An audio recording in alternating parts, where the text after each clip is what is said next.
Closer we get to November, the harder it becomes to escape those political ads. And that is especially true if you live in the roughly half dozen states that will likely determine the outcome of the race.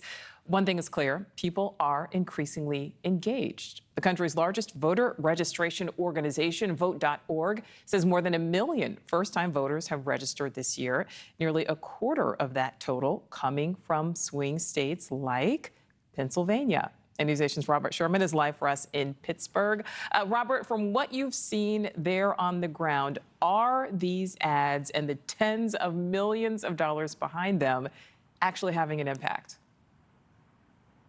Well, I mean, from the standpoint, Nichole, is that you use the perfect word there, inescapable. That's what we hear people talk about all the time, just about how it's impossible to get away from all of these different advertisements. And no matter what you do, if you participate in day-to-day activities such as watching television, listening to the radio, scrolling the internet, there's a very good chance that you've seen one of these. Take a look for yourself.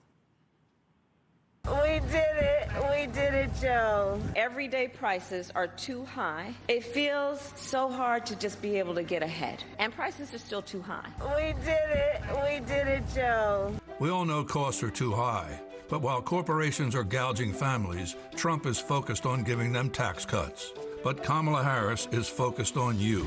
Building up the middle class will be a defining goal of my presidency.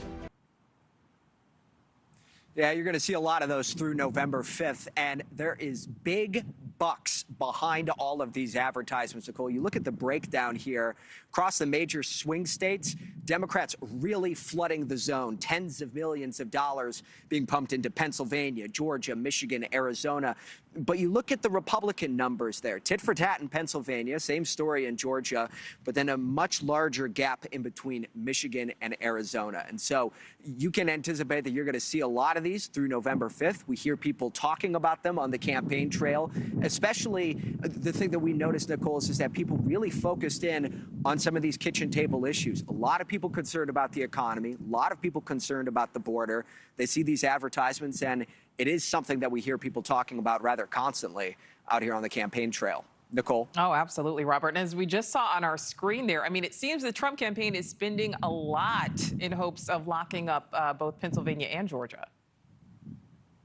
And it really just comes down to a math game here, Nichole, because the strategy is very clear from the Trump campaign. To get to 270 electoral votes, the shortest path of least resistance is to hold all the states won in 2020, flip Georgia, flip Pennsylvania. That takes it to 270 electoral votes right on the nose. In that scenario, what happens in Arizona or Michigan or Wisconsin becomes a moot point. So looking at where some of these key states are right now, Pennsylvania, for example, razor thin. You're looking at a little less than a percentage point separating both of these campaigns here. In Georgia, very much so the same story right there. It is neck and neck in both of these states, according to the latest Decision Desk HQ average of polls, which is why you're seeing all of these metrics and all of these layouts and all of these models that are being out there showing a very tight race here. And you see those two states, what they mean to the Trump campaign, and them getting to the magic number of 270,